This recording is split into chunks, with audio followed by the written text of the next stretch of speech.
Today's question is the Holy Spirit a he, she, or it? Male, female, or neuter? In this video, I'll answer that question from a biblical perspective. Then afterwards, as always, I'll share some helpful resources, so stick around until the end.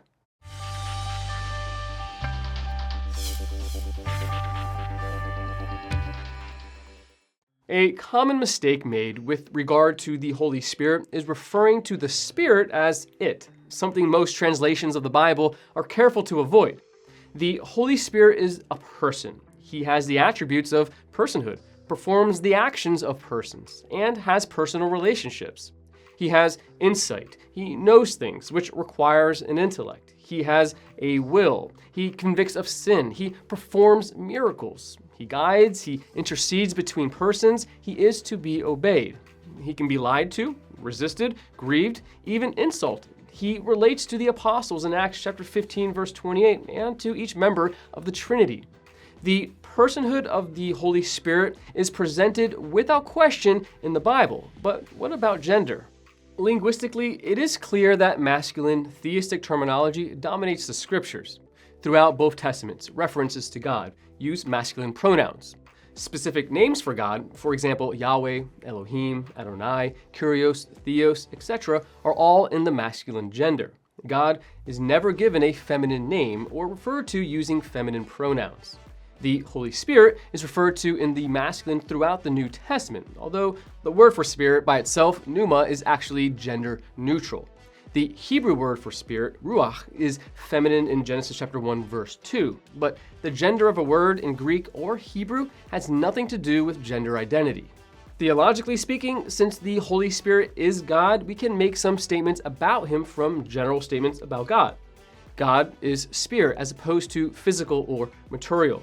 God is invisible and spirit, that is non-body. This is why no material thing was ever to be used to represent God. If gender is an attribute of the body, then a spirit does not have gender. God, in his essence, has no gender.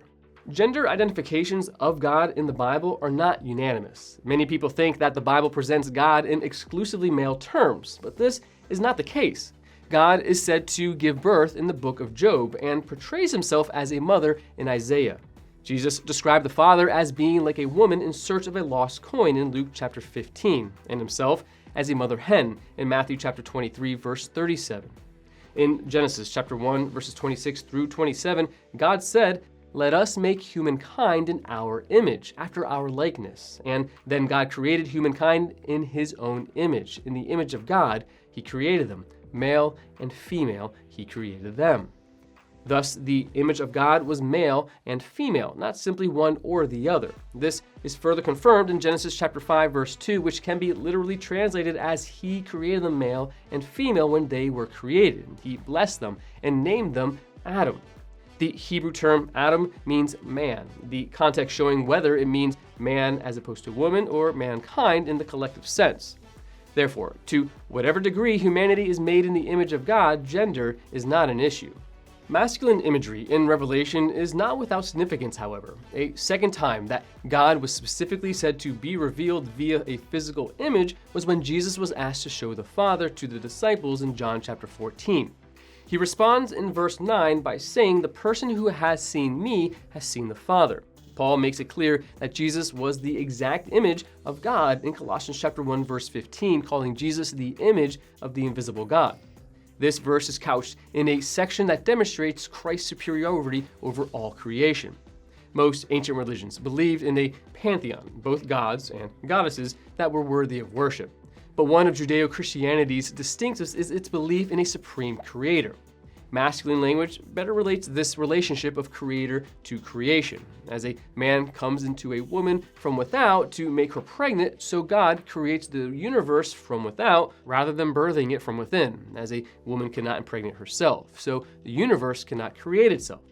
Paul echoes this idea in 1 Timothy chapter 2, verses 12 through 14, when he refers to the creation order as a template for church order. In the end, whatever our theological explanation, the fact is that God used exclusively masculine terms to refer to himself, and almost exclusively masculine terminology, even in metaphor. Throughout the Bible, he taught us how to speak of him, and it was in masculine relational terms. So, While the Holy Spirit is neither male nor female in his essence, he is properly referred to in the masculine by virtue of his relation to creation and biblical revelation. There is absolutely no biblical basis for viewing the Holy Spirit as the female member of the Trinity. Want to learn more? Subscribe so you don't miss the next video. Visit gotquestions.org for more great content and check out the details section below this video. There you'll find one book I recommend along with several links to related questions. If you'd like to learn about Bible Munch, or if you're interested in bite-sized devotionals, subscribe to Bible Munch on YouTube. It's linked right here. And remember, got questions? The Bible has answers. We'll help you find them.